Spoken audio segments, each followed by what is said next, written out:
Assalamualaikum warahmatullahi wabarakatuh. Perkenalkan, nama saya Syarmila Nurfadlasari dengan NIM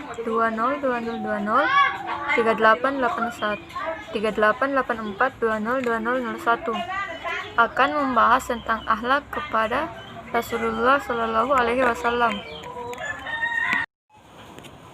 Di samping akhlak kepada Allah Subhanahu wa Ta'ala, sebagai Muslim kita juga harus berakhlak kepada Rasulullah. Meski beliau sudah wafat dan kita tidak berjumpa lagi dengannya, namun keimanan kita kepadanya membuat kita harus berakhlak baik kepadanya. Sebagaimana keimanan kita kepada Allah Subhanahu wa Ta'ala membuat kita harus berakhlak baik kepadanya.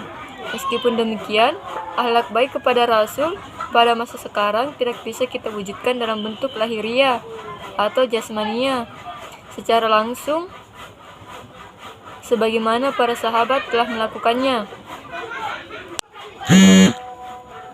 Yang pertama, ridha dalam beriman kepada Rasul. Keimanan akan terasa menjadi nikmat dan lezat manakala kita memiliki rasa ridha dalam keimanan, sehingga membuktikan konsekuensi iman merupakan suatu yang menjadi kebutuhan. Karenanya, membuktikan keimanan dengan amal yang saleh merupakan bukan suatu beban yang memberatkan. Begitulah memang bila sudah ridha. Yang kedua, mencintai dan memuliakan Rasul. Keharusan yang harus kita tunjukkan dalam akhlak yang baik kepada Rasul adalah mencintai beliau setelah kecintaan kita kepada Allah Subhanahu wa Ta'ala. Tidak beriman seseorang di antara kamu sebelum aku lebih dicintainya daripada dirinya sendiri, orang tua, anaknya, dan semua manusia. Yang ketiga, mengikuti dan menaati Rasul. Mengikuti dan menaati Rasul merupakan sesuatu yang bersifat mutlak bagi orang-orang yang beriman, dan mereka itulah teman yang sebaik-baiknya.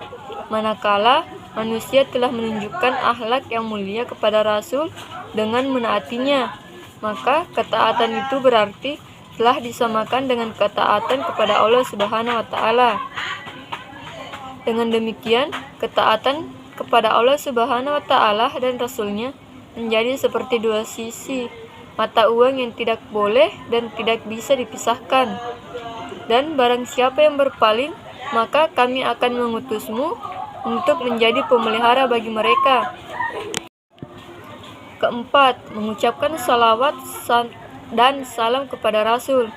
Secara harfiah, salawat berasal dari kata syahala, yang berarti doa, istighfar, dan ramah.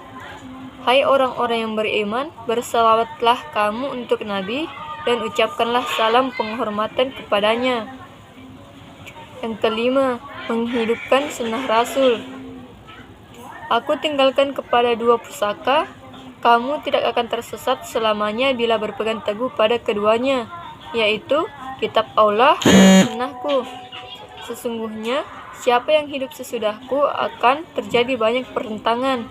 Oleh karena itu, kamu semua agar berpegang teguh pada sunnahku dan sunnah para penggantiku.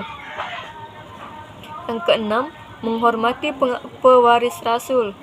Berakhlak baik kepada Rasul Shallallahu Alaihi Wasallam juga berarti harus menghormati para pewarisnya, yakni para ulama yang konsisten dalam berpegang teguh kepada nilai-nilai Islam, yakni yang takut kepada Allah Subhanahu wa Ta'ala dengan sebab ilmunya yang dimiliki.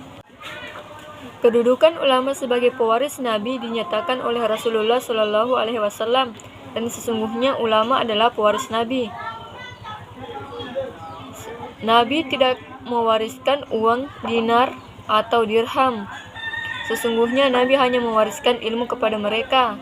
Maka barang siapa yang telah mendapatkannya berarti telah mengambil sebagian yang besar.